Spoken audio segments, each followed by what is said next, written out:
नमस्कार साथियों, आप देख रहे हैं बिहार समाचार, जहां आपको मिलती हैं बिहार की दिन भर की ताजा और बड़ी खबरें। आज की पहली खबर, बिहार में 96 करोड़ 76 लाख की संपत्ति होगी जब्त। बिहार निगरानी अन्वेषण ब्यूरो इस वर्ष भ्रष्टाचार के खिलाफ निर्णायक कार्रवाई करते हुए 96 करोड़ 76 लाख रुपए की अवैध संपत्ति जब्त करने को प्राथमिकता देगा। 119 लंबित मामलों में तेजी लाने के लिए विशेष टीमें बनाई गई हैं और कानूनी रणनीति मजबूत की गई है। अदालतों में लंबित मामलों को गति देकर भ्रष्ट अधिकारियों की संपत्ति राजसात की जाएगी, जिसमें साक्ष्य और गवाहों की पेशी में कोई ढिलाई नहीं बरती जाएगी। हिजाब पहनी महिलाओं की सराफा दुकानों में नो एंट्री। बिहार में सराफा कारोबार से जुड़े व्यापारियों ने सुरक्षा को लेकर एक अहम फैसला लिया है। अब राज्य में हिजाब, नकाब या घूंघट पहनकर आने वाली महिलाओं को, साथ ही हेलमेट या मुरेठा पहनकर आने वाले पुरुषों को सोना चांदी की दुकानों में प्रवेश नहीं दिया जाएगा। इस निर्णय के बाद कई सराफा दुकानों के बाहर साफ तौर पर सूचना चस्पा कर दी गई है कि हिजाब, नकाब, घूंघट, हेलमेट और मुरेठा पहनकर प्रवेश वर्जित है। बिहार पंचायत चुनाव नहीं बदलेगा। वार्ड और पंचायत का दायरा। बिहार में 30 साल पुराने परिसीमन के आधार पर पंचायत चुनाव होने जा रहे हैं। 2,55,369 पदों के लिए चुनाव होंगे। आरक्षण रोस्टर बदलेगा, मतलब जो सीट अभी SC के लिए आरक्षित है, संभव है सामान्य कोटे की हो जाए। इसी तरह जनरल सीट रिजर्व हो सकती है। चुनाव के लिए 32,000 से अधिक नए M3 EVM खरीदे जा रहे हैं। इस पर 64 करोड़ रुपए से अधिक खर्च होंगे। 2021 में 11 चरणों में चुनाव हुए थे। इस बार फेज कम रखे जाने की उम्मीद है। उत्तर बिहार में 95% जमीन रजिस्ट्री कैश में, कालाधन खपाने की आशंका। उत्तर बिहार में 95% जमीन रजिस्ट्री कैश में हो रही है। इसमें बड़े पैमाने पर कालाधन खपाने की आशंका पर आयकर विभाग ने उत्तर बिहार के 57 सब रजिस्ट्रार को नोटिस भेजा है। निबंधन कार्यालय की ओर से जमीन रजिस्ट्री में सुप्रीम कोर्ट की गाइडलाइन का पालन नहीं किए जाने का भी मामला सामने आया है। पैन कार्ड और फॉर्म 60 के बगैर जमीन रजिस्ट्री पर आयकर विभाग को अंधेरे में रखकर काले धन को खपाने के इनपुट मिले हैं। इसके बाद आयकर विभाग ने कार्यवाही शुरू करते हुए मुजफ्फरपुर, पारू, कटरा, कांटी व मोतीपुर समेत उत्तर बिहार के 11 जिलों के 57 निबंधन कार्यालय के सब रजिस्ट्रार को नोटिस भेजा है। खरमास बाद यात्रा पर निकलेंगे। नीतीश योजनाओं को देखेंगे। मुख्यमंत्री नीतीश कुमार खरमास 14 जनवरी के बाद बिहार की यात्रा पर निकलेंगे। पक्की तारीख अभी तय नहीं हुई है। इस दौरान वे विकास योजनाओं का जायजा लेंगे, लोगों से मिलेंगे, सरकारी सिस्टम से लेकर कल्याणकारी व विकास की योजनाओं के बारे में पब्लिक का फीडबैक लेंगे। उनकी यात्रा वाल्मीकि नगर से शुरू हो सकती है। मुख्यमंत्री के नाम यात्राओं का रिकॉर्ड है।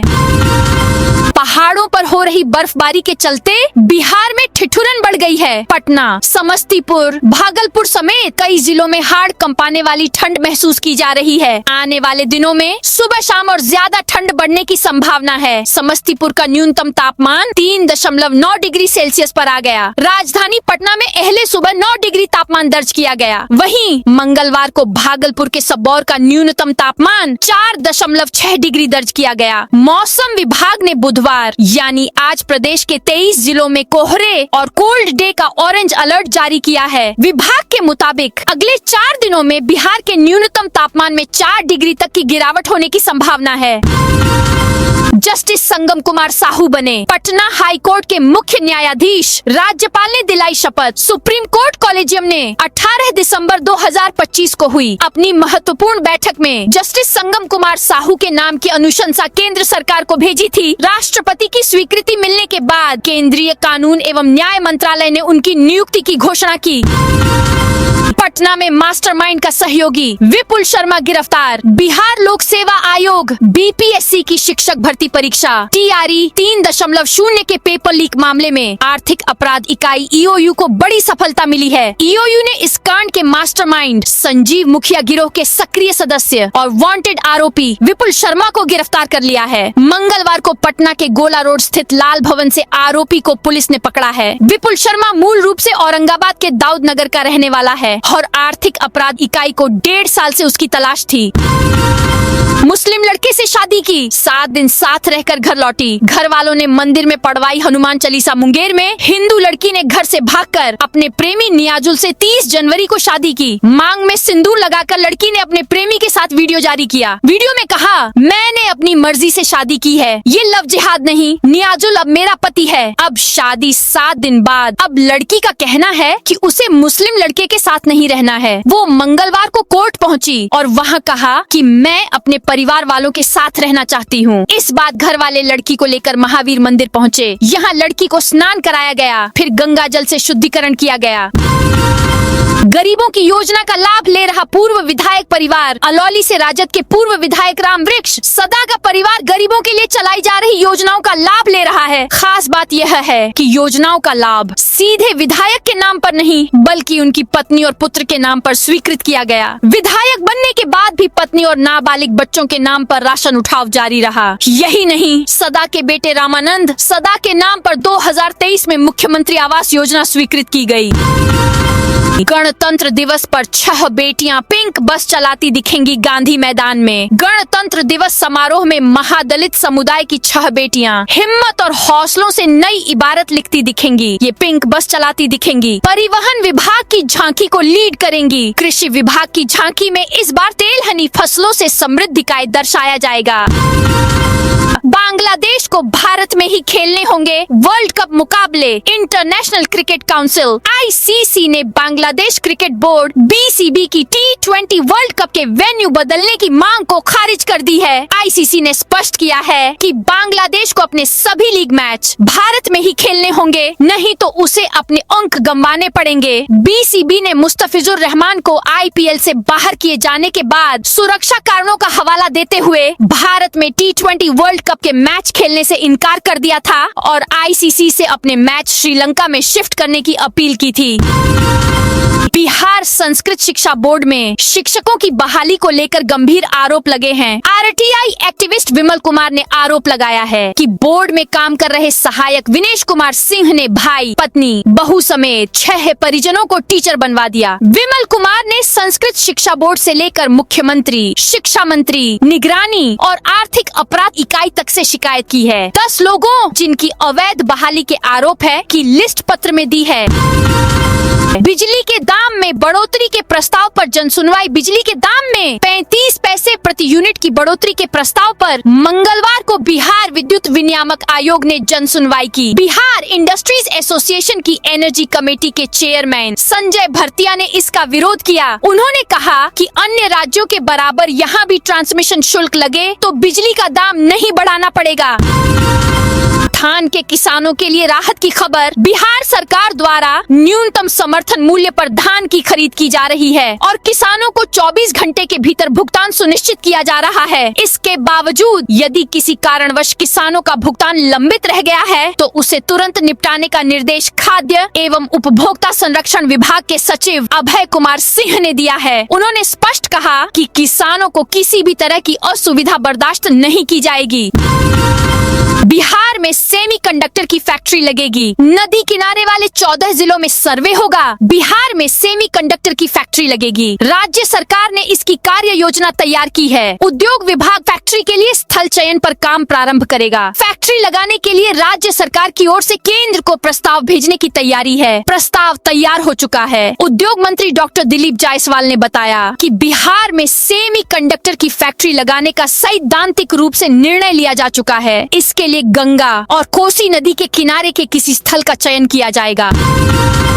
उर्वरक कालाबाजारी पर सख्त सरकार। किसानों के हक पर डाका डालने वालों पर चलेगा कानून का डंडा। राज्य में उर्वरकों की उपलब्धता को लेकर फैलाई जा रही अफवाहों को सिरे से खारिज करते हुए कृषि मंत्री रामकृपाल यादव ने स्पष्ट किया है कि बिहार के किसी भी जिले में उर्वरकों की कोई कमी नहीं है। राज्य में किसानों की जरूरतों को ध्यान में रखते हुए पर्याप्त भंडार उपलब्ध है और सरकार पूरी तरह सतर्क है। उन्होंने 2 टूक शब्दों में कहा कि जो भी किसान के हक पर डाका डालेगा उस पर कानून का डंडा चलेगा।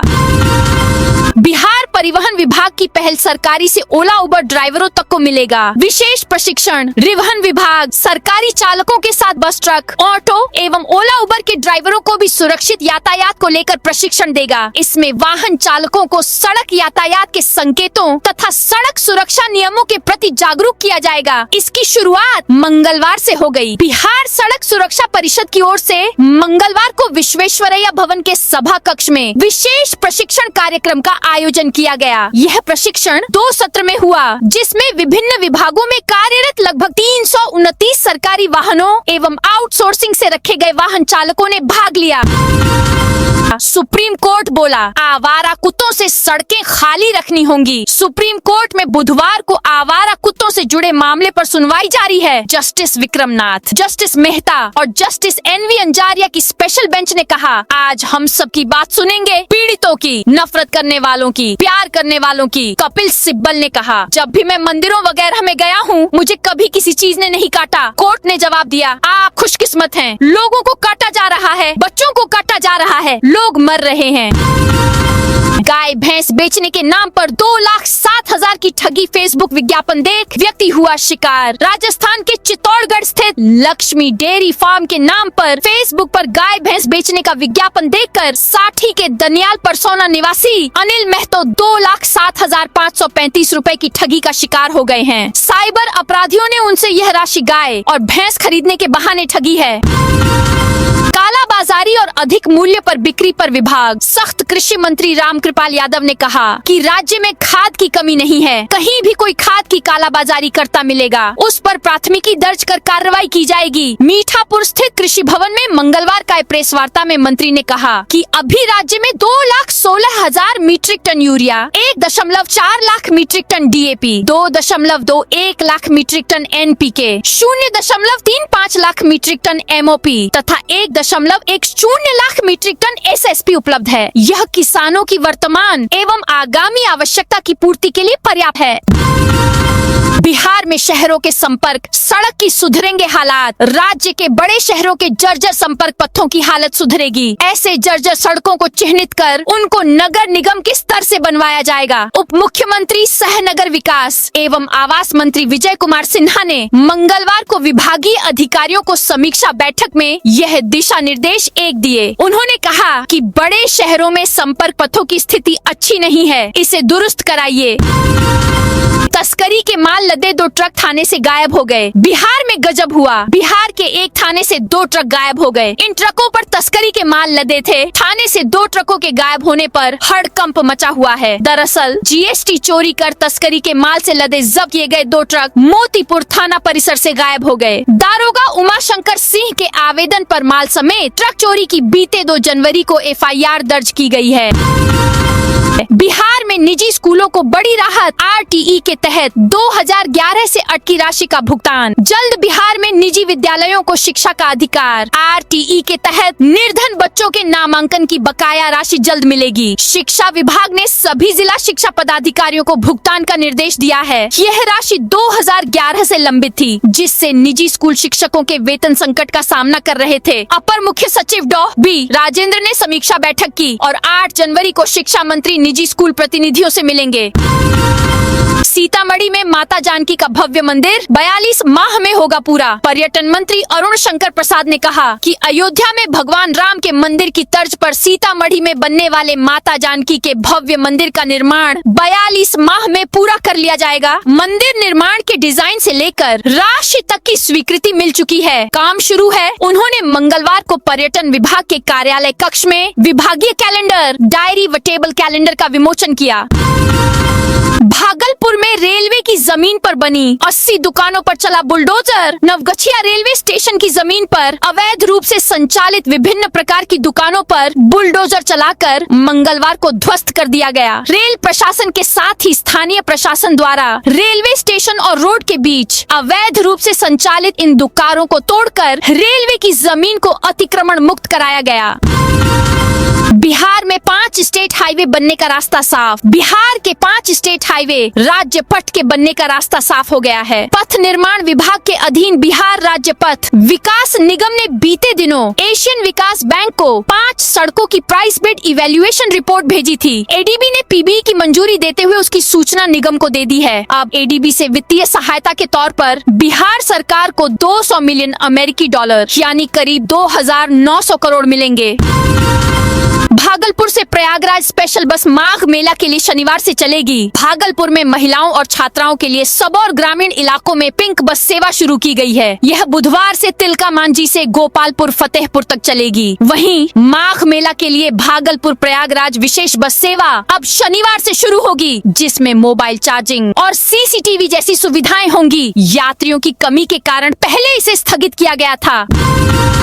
भोजपुर में आज बेरोजगार युवाओं के लिए सुनहरा मौका। भोजपुर के बेरोजगार युवाओं के लिए अच्छी खबर है। जिला नियोजनालय की ओर से आज कृषि भवन आरा कैंपस में जॉब कैंप का आयोजन किया जा रहा है। इस दौरान निजी क्षेत्र की प्रतिष्ठित company AGI green pack limited की ओर से ऑन द स्पॉट चयन किया जाएगा। जॉब कैंप सुबह 11 बजे से शाम 4 बजे तक चलेगा। यह जानकारी जिला नियोजन पदाधिकारी ने दी। बिहार के जनजातीय खिलाड़ियों के लिए खेलो इंडिया ट्राइबल गेम्स देश में पहली बार आयोजित होने जा रहे खेलो इंडिया ट्राइबल गेम्स 2025 से 26 में बिहार के अनुसूचित जनजाति समुदाय के खिलाड़ियों को अपनी प्रतिभा दिखाने का सुनहरा अवसर मिलने जा रहा है। छत्तीसगढ़ में संभवतः 14 फरवरी से शुरू होने वाली इस राष्ट्रीय स्तर की प्रतियोगिता के लिए बिहार राज्य खेल प्राधिकरण ने चयन प्रक्रिया की शुरुआत कर दी है। मैट्रिक इंटरमीडिएट परीक्षा की तैयारी में तेजी। बिहार बोर्ड की आने वाली मैट्रिक और इंटरमीडिएट परीक्षा 2026 को लेकर शिक्षा विभाग ने अंतिम तैयारियों में तेजी ला दी है। नालंदा में 9 जनवरी से मॉक टेस्ट की शुरुआत होगी, जो छात्र छात्राओं की परीक्षा पूर्व तैयारियों को परखने का एक महत्वपूर्ण अवसर साबित होगा। जल जीवन हरियाली प्रतियोगिता के विजेता सम्मानित। जमुई में जल जीवन हरियाली जागरूकता अभियान के तहत आयोजित जिला स्तरीय प्रतियोगिता के विजेताओं को सम्मानित किया गया। मंगलवार शाम 4 बजे समाहरणालय स्थित जिलाधिकारी कार्यालय प्रकोष्ठ में एक समारोह में जिलाधिकारी नवीन ने छात्र छात्राओं को प्रशस्ति पत्र प्रदान किए। दरभंगा में 8 जनवरी को 67 वाहनों की होगी नीलामी। दरभंगा जिला प्रशासन की से बिहार मद्य निषेध एवं उत्पाद अधिनियम 2016 के तहत जब्त किए गए कुल 67 छोटे बड़े वाहनों की नीलामी आगामी 8 जनवरी को आयोजित की जाएगी। नीलामी दरभंगा समाहरणालय परिसर स्थित डॉक्टर भीमराव अंबेडकर सभागार में पूर्वाह्न 10:30 से शुरू होगी। नीलामी में शामिल वाहन पुलिस विभाग और उत्पाद विभाग की ओर से विभिन्न मामलों में जब्त किए गए थे, जिन्हें सक्षम न्यायालय एवं समाहर्ता सह जिला दंडाधिकारी की ओर से राज्य साध घोषित किया जा चुका है। बिहार में जम्मू से भी ज्यादा ठंड। अभी और गिरेगा पारा। बिहार में हाड़ कंपाने वाली ठंड से अभी राहत के आसार नहीं हैं। बिहार मंगलवार को जम्मू से भी ज्यादा ठंडा रहा। जम्मू का न्यूनतम तापमान 8.0 डिग्री था, जबकि इस सीजन में पहली बार राज्य में न्यूनतम तापमान भागलपुर के सबौर में 4.6 डिग्री दर्ज किया गया। वहीं 25 जिलों का न्यूनतम तापमान 8.0 डिग्री से कम रहा। भागलपुर, गयाजी, नालंदा, सीवान, समस्तीपुर सहित कई जिलों में तेजी से पारा गिरा है। आपराधिक मामलों का अनुसंधान अ पेपरलेस शुरू। शेखपुरा में आपराधिक मामलों का अनुसंधान अ पेपरलेस मोड में शुरू हो गया है। पुलिस द्वारा डिजिटल माध्यम से साक्ष्य एकत्र किए जा रहे हैं। यह कदम नए भारतीय नागरिक सुरक्षा अधिनियम के तहत उठाया गया है, जिसमें डिजिटल मोड में अनुसंधान अनिवार्य है। 15 खेलों के लिए 14 सेंटर ऑफ एक्सीलेंस खोले जाएंगे। नेशनल इंटरनेशनल खिलाड़ी तैयार करने के लिए बिहार में 14 खेलों के लिए सेंटर ऑफ एक्सीलेंस बनाने की कवायद शुरू हो गई है। फिलहाल 8 सेंटरों के लिए टेंडर के बाद वर्क ऑन ऑर्डर भी हो गया है, जबकि जमुई में 2 सेंटर खुलेंगे, जहां बाउंड्री वॉल का काम शुरू हो गया है। ये सेंटर इस साल दिसंबर तक तैयार होंगे और अगले साल यानी 2027 से फंक्शनल होंगे। मुख्यमंत्री नीतीश कुमार ने प्रगति यात्रा के दौरान 14 14 खेलों के लिए सेंटर ऑफ एक्सीलेंस खोलने की घोषणा की थी। कांग्रेस प्रदेश अध्यक्ष के सामने ही समर्थकों में चले लाठी डंडे, कांग्रेस पार्टी में मची अंतर्कलह का असर अब प्रदेश से लेकर जिले तक दिखने लगी है। मंगलवार को मधुबनी जिला कांग्रेस कार्यालय में प्रदेश अध्यक्ष राजेश राम की ओर 14 खेलों के लिए सेंटर ऑफ एक्सीलेंस खोलने की घोषणा की थी। कांग्रेस प्रदेश अध्यक्ष के सामने ही समर्थकों में चले लाठी डंडे, कांग्रेस पार्टी में मची अंतर्कलह का असर अब प्रदेश से लेकर जिले तक दिखने लगी है। मंगलवार को मधुबनी जिला कांग्रेस कार्यालय में प्रदेश अध्यक्ष राजेश राम की ओर से आयोजित समीक्षा बैठक का आयोजन किया जाना था। वहीं बैठक से पूर्व प्रदेश अध्यक्ष के गाड़ी से उतरते ही नाराज दूसरे समर्थकों की ओर से नारेबाजी की जाने लगी। कुछ ही सेकंड में यह उग्र रूप ले लिया। 40 दिन बाद भी एसबीआई एटीएम चोरी का खुलासा नहीं। बक्सर के मुफस्सिल थाना क्षेत्र के अखौरीपुर गोला स्थित state bank of India SBI के एटीएम से 32 लाख रुपए से अधिक की कैश चोरी के मामले में 40 दिन बाद भी पुलिस को कोई सफलता नहीं मिली है। इस घटना के बाद से पुलिस की कार्यशैली पर सवाल उठ रहे हैं। किशनगंज पुलिस ने 2025 में वसूले 2 करोड़। किशनगंज पुलिस ने वर्ष 2025 में यातायात नियमों के उल्लंघन पर कड़ी कार्रवाई करते हुए कुल 2 करोड़ 6 लाख 60 हजार रुपए का जुर्माना वसूला है। यह राशि जिले में सड़क सुरक्षा और अनुशासन को बढ़ावा देने की पुलिस की प्रतिबद्धता को दर्शाती है। पुलिस के अनुसार यह अभियान मुख्य रूप से बिना हेलमेट बाइक चलाने, गलत दिशा में वाहन चलाने, बिना वैध दस्तावेजों के ड्राइविंग और अन्य यातायात नियमों के उल्लंघन पर केंद्रित रहा। इस सख्ती का उद्देश्य सड़क दुर्घटनाओं को कम करना और यातायात को सुव्यवस्थित बनाना था। महिलाओं और बुजुर्गों के लिए अलग काउंटर की व्यवस्था। मॉडल अस्पताल के रूप में विकसित औरंगाबाद सदर अस्पताल में मरीजों की सहूलियत बढ़ाने के उद्देश्य से स्वास्थ्य विभाग ने एक महत्वपूर्ण कदम उठाया है। नवनियुक्त सिविल सर्जन डॉक्टर कृष्णा प्रसाद के निर्देश पर सदर अस्पताल के नवनिर्मित भवन के भूतल पर महिलाओं और वरीय नागरिकों के लिए अलग से रजिस्ट्रेशन काउंटर की व्यवस्था की जा रही है। इस पहल से खास तौर पर बुजुर्गों, गर्भवती महिलाओं और दिव्यांग मरीजों को बड़ी राहत मिलने की उम्मीद है। बिहिपुर विधायक ने व्यापारियों के साथ की बैठक। भागलपुर में बिहिपुर विधानसभा क्षेत्र के भाजपा विधायक इंजीनियर कुमार शैलेंद्र ने बुधवार को व्यापारियों के साथ बैठक की। इस दौरान उन्होंने सख्त लहजे में कहा कि अब रंगदारी नहीं चलेगी और जरूरत पड़ने पर अपराधियों के खिलाफ एनकाउंटर होगा। तो दोस्तों, यह थी आज बिहार की दिन भर की ताजा और बड़ी खबरें। अब कल मिलते हैं नई खबरों के साथ।